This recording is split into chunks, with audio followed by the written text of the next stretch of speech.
before. And we're live. Joseph, how you doing, my friend? I am outstanding, and it's good to talk to you, my friend. It's been a while. It has been a while. I think the last one we did was, I don't know, 6 months ago, 9 months ago. I lose track of time. Something like a year that. ago. And then you were able to take that nice vacation and learn how to surf. I am really jealous of you, man. That would be. Are you? I genuinely am. Like, someday I'll be able to do something like that. But it sounds, if you combine activity with the water, like, it's just. Yeah. I don't know. I think it's be hard pressed to get better than that. More relaxing, It is. It's pretty nice. Do you want to learn to surf?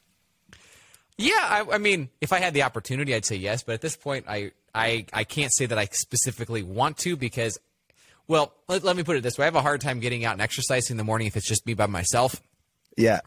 Cycling or whatever, because Yeah. I'm thinking of all that I got to do today. And actually, that hour becomes an hour that I can, go do other stuff. So Right. at this point, taking vacations is hard for me, but I find they're incredibly helpful when I just force myself to do it. And so, Yeah.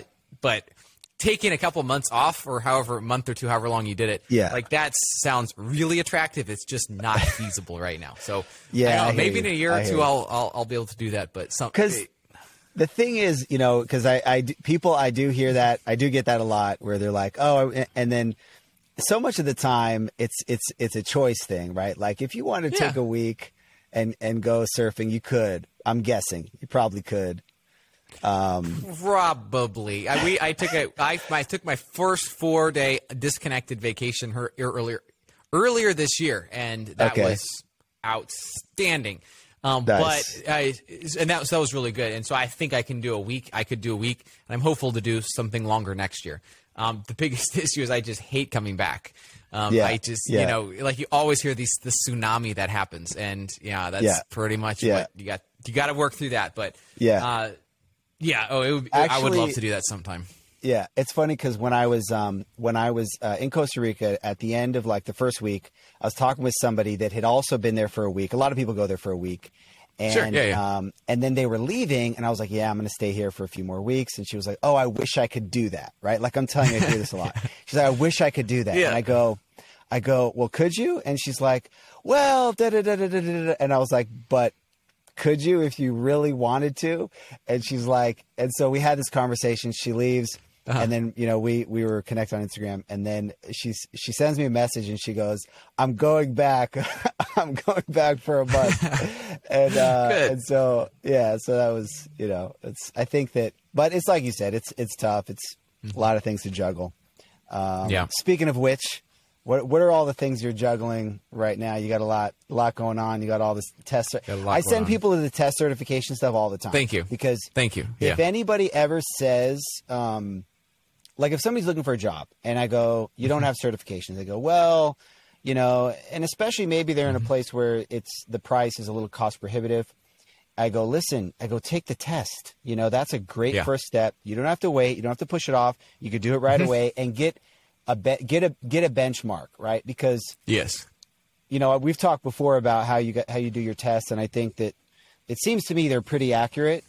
They are. Unless you take them 5 million times in a row, whatever, and hack them. But if it you take them the value once, like maybe 3 million and 3.5 million might be okay. But so I say, if you get a number back, and you have a bit of a track record as a developer, like I will take that and I'll go tell the client to give you a good look, and then you should eventually get the certification too. But anyway. Well, one thing I want to throw out right now is Adobe just extended their 50% off sale, or I don't know, maybe it's a test to see if this new pricing resonates better, but all their tests are half off. So you're looking at $120 some bucks for most of the tests.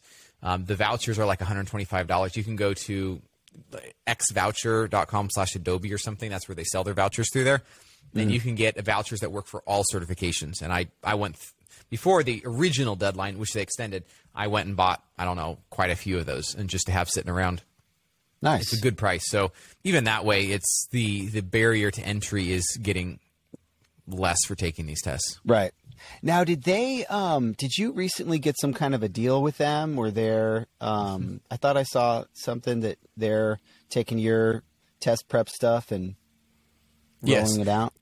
Yeah, so we worked through a deal where basically partners, their bona fide partners, would get a free course per person, and so it was crazy. Like that the amount we worked through on that just went like crazy. Like it just shows how popular this stuff is. How not only how popular the Adobe certifications are, and I'm humbled very much so how much people see this as like the solution to achieving those getting those certifications. And so yeah, it went like crazy. People were totally over the moon, thrilled with it. That's awesome, man.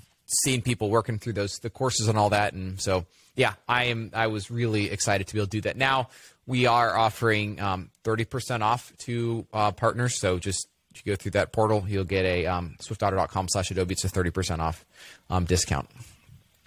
So okay, so they can buy them swiftotter.com and they get the discount, and then but then if they're a partner, they're getting them for free, and you're basically But that's done now, actually. Oh, yeah, so that done. was that was basically. I mean, it went quick. It went very quick. Yes, people were really, really excited about that, which made me very happy. And it's because it's awesome, a continuous investment on our part. For example, we are just finishing Business Practitioner. I just finished recording the course videos for that yesterday, although I might do a couple more on that. We got expert developer going through an update cycle, front end developer going through an update cycle. Mm-hmm. So there's a lot in the hopper, but it's just a continuous investment trying to help people work through those answering questions. Obviously, our Slack community, I'm really proud of that. We have like 1,700 members and growing. Nice. 1,800 members, I think, and just people are engaged, asking questions. And we have some really smart, good folks on answering questions. So it's not just me answering every single question. People are really engaged in that. That's awesome. So, yeah, I'm incredibly excited about it. That's really cool, man. Is the Slack group paid? Like, do you have to pay to get access to the Slack group? Like, you have to pay for a course? Oh, okay. Anybody can jump in. No, we kind of started out that way, but I haven't continued that just because my goal is that everyone gets value from this, and but that said, most everyone has in one way or another bought a course or something like that. You know, I think that's many good people in a that way. Haven't invested in that way. Yeah, I think it's good in a way because, you know, with Slack groups, they can get noisy if it's just a complete free for all. You know, yes. So I think that, and there is the Magento Slack, which is open, and there's a bajillion members and stuff like that, and exactly. You know, yes. So it seems like there's more of a specific use case around your Slack group. You know. Yes, and it's morphed to some too. So it started out specifically for certifications, and that's very much what it's still geared for. We're going to do our certification challenge next year. That's always a huge hit. But we've also, like with the Art of Ecommerce Debugging, we've been morphing it out. My goal is it to be somewhat like a quality Magento Stack Exchange. Like you go to, especially for newer developers, you go to this Magento Stack Exchange, you have not a clue whether what you're getting there is good, solid advice. I mean, you can look at the reputation, or it's still really, exactly, out of date for sure. You just don't know exactly whether or not this is good advice. But my goal is, I'm here, I'm babysitting this community. Some really smart people are involved in the community, and my goal is you get good answers. And so, now that said, I will say the answers that you get are a little bit shorter. Usually, like Slack is not like the most long form style. It's a little bit shorter, but super quality answers on there. And is it a is it a paid Slack where you have the retention of data, or is it like so that's the one thing with the Slacks is that you lose, you know, after the free 10,000 limit, but it's been a challenge. I've thought about, you know, like an online community or not, and I keep coming back to the Slack because that's where people already are. Like they're in Slack. Like I'm in Slack all day, every day, and having to go maintain a separate login, that I just can't see that being. But then the trade-off is obviously there is SEO. Well, could be SEO value to an online community, but the trade-off, I think, at the community is where we're headed. That's just what's good for us at this time. Yeah, that makes sense. I mean, at the end of the day, if somebody can pop in there and get a good answer quickly, you know, that's all that matters. Absolutely. But man, what was I completely lost my train of thought there. But that's cool. That's happens cool. Sometimes. It does. It does. It happens to the best of us. But that's cool that the community's going well. And dude, you're absolutely killing it with everything you're doing with the training, the videos. Like when I saw that Adobe was, you know, doing them through the partner program, I was like, it's incredible, man. You're doing a great job. I can't cool to take see. all the credit for that. You see, I'm the face behind the camera, but I am not the face behind coordinating all this. I got a buddy who's working with me, and this dude is Logan. Phenomenal. Yeah, Logan. That's right, Logan. That's his name. Like he is on it. He is incredibly sharp. Just a super awesome dude, and cool. I am incredibly blessed to be able to work with him. And he's like, we'd be nowhere where we are right now if it wasn't for him. And did he help you shoot the video where you were walking around in the neighborhood, the newscaster style? Okay. No, actually, that's funny. That was, I think, my sister who helped me do that one. Yeah, but we decided to get a setup for that. But then again, we pulled that video. So I think. Oh, you pulled that video? That was, well, I think, wasn't that my response to the? It was. I pulled that. It really stunk because that very same day they released a clarification to their original letter. I'm like, oh, shoot, you just answered all my concerns right there. So I'm still staying in a neutral position. I see valid points on both sides, and I don't want to necessarily get into the argument, but like I see valid points on both sides. I just want to give it more time and see exactly like how this works. I agree with points on both sides. So, you know, yeah, I want to see how that works. But when that status came out, I was like, oh, I'm pulling that video. Like I can't do that response right now. It's like part of you is happy that you got the information you were asking for, but the other part is like, but my content, that I put so much work into. And I like that video. Yeah, I like that video. And it was neat. It was neat. We've been experimenting with less of this studio setting. So I use the studio. I say the studio. That sounds really official. Like it's in my basement here. Like the floor's carpet. Hey, like it's nothing fancy. But I've been experimenting with just more of the informal stuff, like walking around, that kind of stuff. And it's been fun. Like I feel like I'm actually almost more comfortable. Like I feel like I turn on to like a radio presenter personality here. Not that I am in any slightest, but like what 1% of me in there is that. I feel like that gets turned on. I don't know. But just being out and about really is nice. Yeah. You turn it on. Yeah, that's right. I know you said you don't want to get into the fork thing. The one thing that I think is interesting, and let me know if you want to just not talk about it. No, I mean, I'm happy to talk about it. Like, I'm not going to like argue for one side or another. That's why I said I don't want to get into it. Like, but I find it fascinating to talk about. It's a really interesting. If I was Adobe, it'd be a very interesting business issue that they got on their hands. Like, it'd be a blast to solve it, honestly. Yeah. And honestly, I think the way you summarized it, I've talked to a lot of people about it. I hear a lot of people's take on it.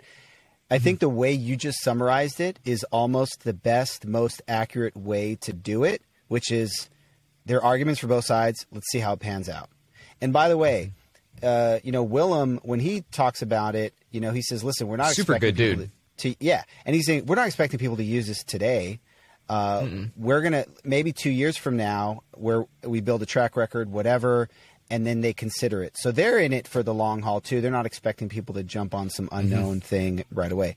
The thing that to me is interesting, I'm thinking a lot about partnership ecosystem dynamics, where a lot of times, I've heard that, some partners are interested in this for X, Y, and Z reasons, but they're afraid to talk about it because they're a partner. They don't want to, want the hammer to come down. You're in an interesting position. I don't know if you're a partner at SwiftOtter or not, We are. Okay, so you are in the partner ecosystem, and I think you said this in your video that you're like, you'll say what you think, like you're not afraid to like put your thoughts out there. You have a lot of relationships, I think, on the Adobe side and things like that, and you're you have a productive relationship there, which is great. But it seems like you're not afraid to just say what you think, which to me, I'm not. Well, and again, because I view myself, okay, like I know, like, I think in our partner agreement, there's a non-disparagement clause, et cetera. And I'm not going to throw Adobe under the bus. Like, I know there's good people that work there, and whether or not I agree with them, that's a different thing. But there's no reason to go out trashing people. And I'm not saying other people here have trashed Adobe. I mean, I think it can borderline. Some of the community's comments can borderline on that. Yeah. But I think we need constructive conversations. And what I think has happened with the Mage open source or the Mage fork idea is it kind of brought these issues to a head. People were getting upset. Hey, my pull request is not being merged. And I think that's maybe the biggest one of the biggest problem that people have been having. And so they're like, okay, well, we're just going to take our marbles and play elsewhere. Now, I think let's take like the product repository for an example. I've been doing some optimizations of that, and I hope to release a module here soon. It hasn't been touched in, oh boy, was it 3 years? I think 2018, 2019 was the last time it's literally had a commit against that file. And what I just don't like is for people to just be throwing rocks at, for example, Adobe in this case, without solutions. And so this has been one of the first solutions that I've seen. And I've been really happy about that. I think this is good. But on the other hand, I was concerned because, like, if we're just going to fork Magento, honestly, I think Magento is over at that point. Like, we have people working on the fork, we have people working on the base. Like, is it really going to pan out? But with them adding, like, if it's going to be backward compatible, and then I saw a post by Igor, I probably mispronounced his name, which was really good. He is providing the communication, like, here's the challenges we've had with this. And I think ultimately this has been super good for the community. I mean, again, maybe I'm not saying like this was the best way to approach it, but there's being some honest dialogue here. And that post from Igor, I think, illustrated that there is so much more to this conversation, and we just need to be sitting down and having these conversations. And I think at the end of the day, it's going to work itself out just fine. I still remember, and I know I'm talking a little bit extra here, but 2018, 2019 at Imagine, I don't remember what it was. I sat down with a couple of the engineers at their hackathon before Imagine, and I presented some issues, some questions that I had. And this person basically is like, here's the reason why we came up with this or why we did it this way. And reason after reason. And I'm like, okay, maybe I don't agree with all those reasons, or maybe I think there's better ways to get around those reasons. But this was the reasoning, and from a lot of perspectives, this makes a lot of sense. So this is helpful to hear. That's what I think is happening from the Adobe side. Adobe is talking more. That's what the community wants to hear. So I think the net result of this is going to be very positive. I'm just waiting to see, okay, does this project gain any traction? Do changes happen on the Adobe side? Maybe it just quiets down and nothing happens and everybody's hunky-dory, all fine from here on out. I don't know. And so I'm really curious to see what's going to happen with this. I think the dialogue is kind of an interesting piece. You mentioned like talking at an event. And Eric Irway, for example, was saying, listen, we haven't had events now because of COVID for a while. And maybe that's part of what is making this worse. At the same time, some of these problems have existed for a while, and and maybe this would have happened anyways. One of the things I keep thinking about is like, so there's the Magento Association, which is there to facilitate dialogue with Adobe. There is the open source task force, which they're launching now, and people applied and they're setting these groups up. I kind of feel like I don't know why we need these groups, and maybe you said that like we should be careful not to throw rocks or to trash Adobe, that kind of thing, and I want to find the right line because I respect and I know all the people that are in these groups, but I'm kind of going to myself, like, do we need these groups? Like, the community is doing what it's doing in kind of a decentralized way, in the sense you're building your community, you're doing your training videos, you have your stuff you're doing. A million other people are doing a million other things. Do those things, like, do we need a group that's like an official group that's there to facilitate dialogue, or like, can we just do that on Twitter? Just do that on LinkedIn? Where like, like Adobe can see who's saying what, and kind of read the temperature, and then have discussions with people that are raising points that are important, Well, I think here's the problem with a social media perspective, and this is just my opinion here, is you get a few people who are very loud, and they could have good opinions, they could have bad opinions, right? And so I think the value of the groups, is that the best way to do it? I don't know. But I think some of the value, or at least the hope of the groups, is it kind of tempers things. I think even like in a political system, like a democracy, for example, like you have some very loud people, but then you have, call it the people who are elected get in, and they're the ones who listen to everybody, both the loud and hopefully the quiet people, and say, okay, well, what choice do I need to make here? And I think that could be the idea behind the groups. Now, is it democratically elected? No. So like I don't think I'm not aware of a process like that. Okay, let's vote on these community members. Maybe that it will come to that, and that'd be interesting. I don't know. But I think that could be the reason for that. But, and the people who are vocal on Twitter or social networks, they're going to continue that, and Adobe's still going to see that. So I don't know. Like, that's the thing. I just don't have answers for this. And I'll do whatever I can do to facilitate good conversations. We're having a really good person from Adobe on our podcast, Smash the Bug, here soon. Again, nice. I want to facilitate whatever these kind of conversations I can have. But it's interesting. Well, yeah, that's all I can say. I appreciate that you're, I appreciate your perspective, because I do know a lot of partners that just don't, they don't want to touch it. They don't want to say anything that could be at all perceived as being critical. And I think that you have a great independent perspective that's also practical and focused on being productive. And you are productively doing a lot of stuff. So I think that's awesome. But you mentioned the debugging stuff. You have the book that came out.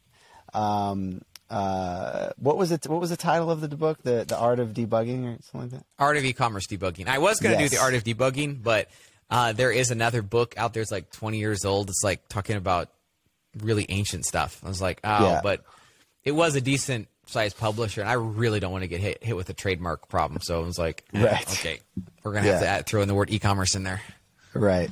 That's awesome. So is it focused on Magento, I'd imagine? I'm going to say yes and no. So I have a Magento background. Like, that's what I've mostly done for the last 10 years now. So that has driven a lot of my experience. However, from the feedback I've been getting, my goal in writing this and the feedback I've been getting is that it's not just applicable to Magento. Like, it's applicable across the board. It's just that the examples that I use, some of those are very specific to Magento, but the ideas in the book are applicable to pretty much any open source platform. Okay. And honestly, it extends past that. But again, the problems that I'm facing and dealing with are more specific also to an e-commerce developer. So that's where I was focusing on that. Okay. Nice. But nice. Yeah, that's gone really well. We've had some shipping challenges. It's probably been our biggest trouble there. Oh, really? Yeah, with USPS, man, that's awful. Like, sorry, speaking of disparagement and throwing rocks, I'll do that here for a second. Like, And then, yeah, it just, the books have, we've had a lot of problems with books arriving and just problems like that. I'm not sure. So cool thing is we switched to DHL. The not cool part of that is we're actually having to start charging a little shipping now. We're charging $10 shipping. You know, it's costing us $30 to $40 to ship books around the world, but it's worth it at this point. You know, and I'm selling the book for $40. So, you know, you run the numbers, it leaves basically negligible to almost lost money sometimes. But that's okay. Like, my goal is to help developers. The feedback we've gotten about this is great. It's really awesome to see the book. And, you know, Snowdog just did a post about it the other day. And, you know, it's really awesome to see it arriving now, finally. Like, it was arriving earlier, but we were having some books, not a huge percentage, but it was some books that were just never arrived, like 2-3 months later, just didn't arrive. So it's been really cool to see that. And I will be hopefully in the next week or two finishing the course on that, which is about 2 months overdue what I wanted. But basically that'll be a hands-on approach to solving problems. And what I'm super excited about is that is a data set that comes from a real live Magento website. It's transformed, so it's sanitized. Like, you that's really cool. won't even know where it comes from, but it's refreshable. So almost daily, it can be refreshed to get in more data, adjusted data, that sort of thing, which means it's about as real life of an environment as possible, which, I mean, nobody likes working on the Magento sample data. Like, it works from a marketing and sales perspective, but from a developer and learning perspective, it really does not work. So that's smart, dude. We're changing that, and all of my new courses are going to be built on that data set. And so we have a tremendous roadmap coming for how this is going to be used. But that's where the Art of Ecommerce Debugging is built on that, our first project there. And you literally get in and solve some interesting problems. The first 2 bugs, I was like, wow, those are level 4 bugs. I'm like, okay, we're going to have to back it off now for the next couple. So I'll have a mix of bugs in there. But yeah, I am, and the course is just for Magento. Like, but I hope to build courses as well for other platforms, again, to help people really become truly excellent at debugging. Nice. What's a level 4 bug, by the way? That's my classification. So level 1 through 5. 1 meaning super easy, 5 meaning very difficult. And so I classified it as a level 4 bug, meaning it's more one of the most difficult bugs that you can try to solve. And of course, that's within a context of it has to be replicable. It has to be basically in the code or in the database. It can't be operating system dependent, that kind of stuff. So that made it really, really tricky. Honestly, I was hoping to have this course done back in June. This has been by far the most difficult thing I've ever tackled, but I think it's going to be one of the biggest helps to developers ever. Yeah, I think that the data set thing is so interesting. That's something I've been thinking about forever, this idea of a realistic data set that was sanitized on an ongoing basis. So you actually built that out. You have an actual merchant. Yep. And then you have a some kind of a code on a code level. You're sanitizing the data dynamically and syncing it to a sandbox that people that are that get the course can use that and interact with it. And I think I'm going to make it freely available. I think, like, because honestly, so smart. Authentication it's really tough sometimes, and so at some point it's just easier to say, "Hey, I'm just going to make it available for everybody." Right. But yeah, I'm really excited about it. I think it's the missing link, a big missing link for training, like quality training. And yeah, I'm super excited about it. Dude, that's brilliant. I love that idea. I think the course is going to be great as well. What are it's been a little while since I've debugged Magento myself directly, but I spent quite a few hours doing that. What would be like 1 or 2 tips related to like the biggest thing that would always surprise me would be that people didn't have Xdebug set up within their IDE. Well, so that's it's kind still of crazy. Yeah, I'm on a mission, man. So we did a developer survey earlier this year, kind of like the e-commerce, the Magento version of the Stack Overflow developer survey. I think that's what they call it. Right. we're going to do that again in January, and we're getting to see if we can get some more data. Like we're going to do a really big giveaway and that kind of stuff. So we got 400 responses, and I want to get well into my goal is to get many thousands on this, but I mean, it's such fascinating data. So for example, in India, 70% of developers that I surveyed did not use Xdebug. Wow. Now, we reverse that number, and it's 30% of developers in the United States that don't use Xdebug. Wow. I'm blown away. Like, this is a free tool. It's not like you have to even pay $10 a month. Like, it'd pay for itself in a day if it was $10 a month. But it's a free tool. Like, and that's one of my personal missions is we're going to solve that problem. I mean, it's going to be 10% of developers, if even that, worldwide. Like, I am determined we are going to solve that problem because and that's one of the first things, even in my Slack group. Like, people post questions. I'm like, hey, here's how you do it. Set a breakpoint here, and you're going to get this information. And with that information, you'll be able to solve the problem. And, I'm pushing Xdebug, like that's what I'm doing. And it's powerful, and everybody needs to be on it. So I totally agree with that. Point number one, use Xdebug. Absolutely. No questions there. Then I talk about the TAD framework in there, and what I call the TAD framework, it's an acronym for take an inventory. Step number 1, step number 2, attempt to fix, and number 3, do it again. And I think one of the biggest challenges I've seen with a ton of junior developers, and it kind of seems to go through mid-level and peter out by the time you get into as a senior developer, is this problem of you get locked into what I think the solution is, or what I think the problem is. Honestly, that's the first problem. Right. And so you just keep just busting your rear, like, okay, how do I get this problem solved? And in reality, the problem, you might actually have to go in reverse and using car examples, you're in a car, so using a car example here, you might actually have to go in reverse for a mile to actually get to the real legitimate problem. What you might be working on is just a symptom of the problem. Right. For example, I mean, this is a kind of a bad example, but we might have a row of value in the database that's incorrect. Okay, great. Well, we might just go fix that value in the database. Shoot an update to the merchant and say, hey, this problem is fixed. I fixed it. It's pretty easy. So, and the merchant's happy. They only see 20, 30 minutes max build on this ticket, and all well until 4 weeks later, the problem shows up again.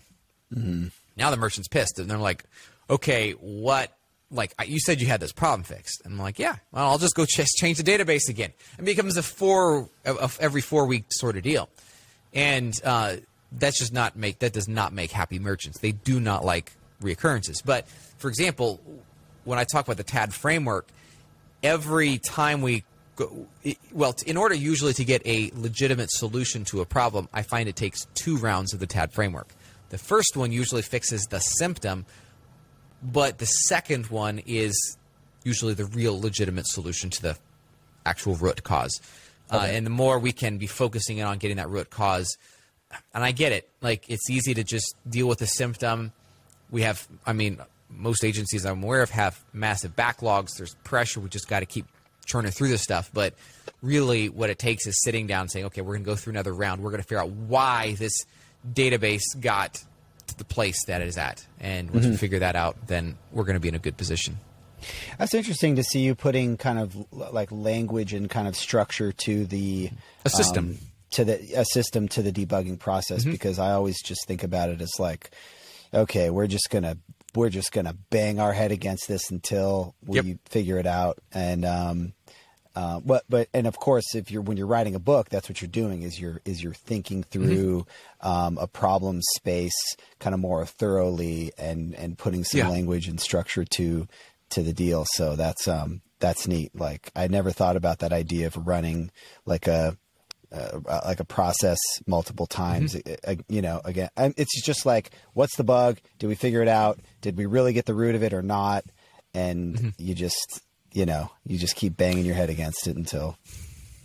Well, and the problem is I've seen it happen so often, again, with especially junior developers. I'm not picking on them, but because again, I wrote this book to help. We can pick on the junior devs a little bit. They need it. They deserve it. Yeah. Well, okay, fair enough. Again, the problem is I've seen it quite a few times, a lot of times, where spent 8 hours on a ticket, and have no more information to show by the time they get to the end of 8 hours, because they're just trying the same thing, maybe slightly different angles of attack, but with the TAD framework, it breaks it up. So every round of this should take 2 hours or so. You should have some output from it, even if you didn't solve it. At least you said, "Hey, here's something," and then you can iteratively improve on it, kind of a thing. That's the do it again step. It's so valuable, because then not only am I forcing myself to get up out of my chair and walk around, take a walk, whatever it means, like I'm getting out of this zone, which means I'm now thinking at it from a different perspective. I'm also supposed to write down what I've tried. And then at some point after a round or two, I can, as a junior developer, I take it to somebody who's senior, and now I am giving them what I have tried, what I've looked at, as opposed to saying, "Hey, here's this ticket, solve it for me." Like, that's not how you win friends with a senior developer. The way you win friends is you say, "Hey, look, I'm having problems here. I need help. This is what I've tried. This is what's not working. And as such, can you please give me some guidance?" Yeah. And of course, the senior developer, like, I'm not aware of anyone that wouldn't say, "Yeah, I'll help you," because they now are in a position of being able to solve the problem themselves. Like, stuff has been tried. And even if it's the wrong stuff, that's okay. At least you know what not to try now, So it empowers everybody in this process of troubleshooting. Yeah. That's awesome. That's cool, man. That's, debugging is such a big part of what we do. I remember when you told me you were going to do the book, and I was like going, okay, that's an interesting topic for a book, and it's one of those things that it's not always the thing that you write the book about. But it's like 80% of what you do as a developer. There's no information out there about this. I mean, like some ad hoc stuff, but no resource. And my goal is, this book is the resource it takes to work through becoming. I separate out in the book a difference between a senior developer and a great developer. Like, you can have people that are senior developers just based off of their title. Yeah. And I've even seen people who have senior in their title, and they're going for the professional developer certification and can't even pass it. So there's my goal personally, and I know of a lot of people who's their goal to become actually a great developer, kind of playing off Jim Collins' Good to Great. Becoming a great developer doesn't really have much to do with the job title. You can be a great junior developer. It's a matter of the attitude as we approach the problems, and that's where the first few chapters of the book look at. It's like the mental determination, the stamina, the approach to solving these problems, and then the last half of the book is the actual practical strategies to achieving that. Right. That's awesome, man. I'm a horrible reader, so I need to do more reading. So I have not gotten into it myself yet, but at least look at the comics. You got comics in there? Yeah, dude. Oh, dude, I'm on that. I should have the book with me, but I like comics, so I'll check those out.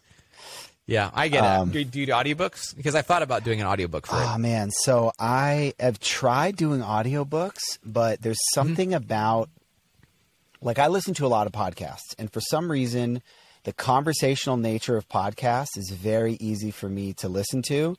So the number of times I've heard someone talk about a book on a podcast, hundreds, and I'll get a lot out of those. And then I try to listen to an audiobook, and it's too... I don't know. It's just too monotonous, But I know a lot of people do audiobooks, and it's probably something I should do more of. I've thought about it for this book and gone back and forth on it, but probably a smart thing to do. I mean, it'd probably be a good experience for you. If I could just get this course out first, that's what I'm trying to do. Honestly, and then I can extend off that. I think the courses are such a smart way to go. I mean, it's such a great format for content, right? And it's a great way to get it out. They're more structured than an audio. I almost think that's a better format. They're probably easier to monetize, probably more actionable. You're walking through with somebody, and I think that's, I think, and that's been one of the challenges that I've had to work through in marketing the book is this is not a normal tech book. Like, my goal is that this is fun to read, and I get feedback that it is fun to read. It's interesting to read. That's cool. I talk about the most annoying dogs in the world, seek and destroy in there. So it's not just Those are my nicknames for those just awful demonic dogs. Like, just not all dogs are like that, but these two were special, but in a very bad way. So, like, my goal is to make like it was fictional. These are like fictional. No. These real were dogs. legit real life, like Satan in person, like in a dog format. Wow. So, okay, the neighbors were very civil, peaceful people, but literally were conniving about how they could get rid of these dogs.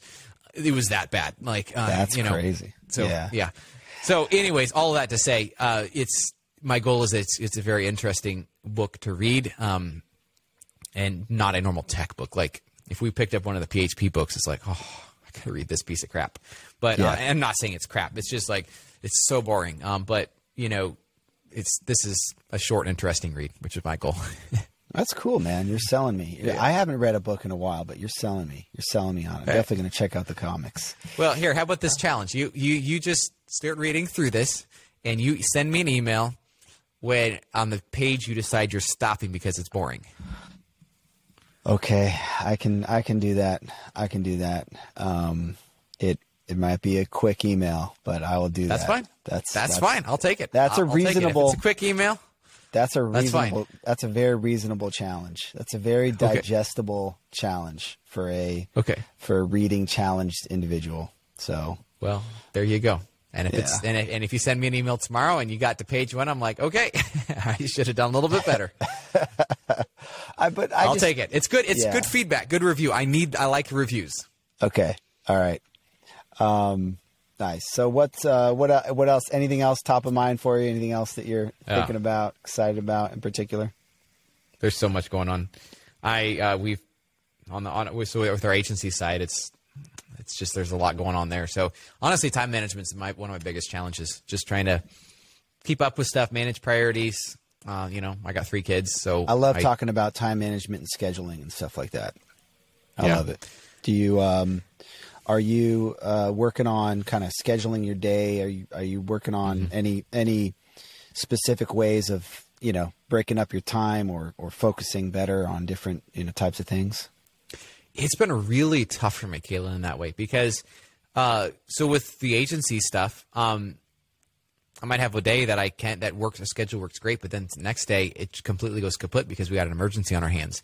And and then recovering out of that, it's like, okay, well, then it throws my schedule off. And so it's been really hard. But at this point, I've been usually getting, 2 to 3 hours of work done every day on the training side, building out courses, recording videos, that sort of stuff, communicating with people, our Slack channel, that sort of thing.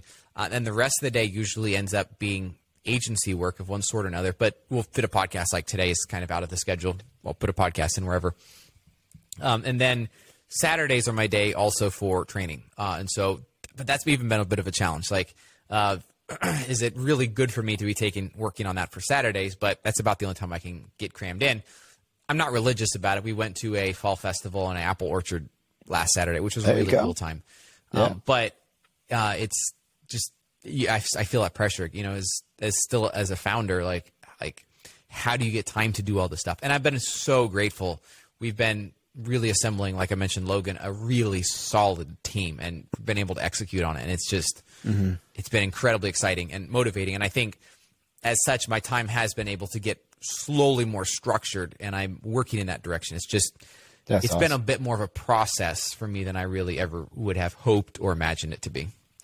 As long as you're moving in that direction, you'll eventually probably get to the point where you can,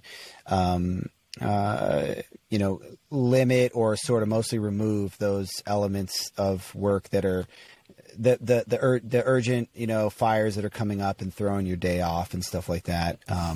Because when you run an agency, that's tough. That's tough to eliminate those entirely. Yes. I was talking to a buddy that has an agency recently, and he hired a COO, I think, and so his hands are completely off of delivery, and he's just focused on sales and stuff like that. And when you can get to that point, you can really, it's nice, right, to not have to worry about. And all we're the getting there. Stuff. Yeah, you'll get there. Like I can already see you're on that trajectory. Some people are in a constant state of putting out fires and they're not making urgent progress. versus important. Yeah.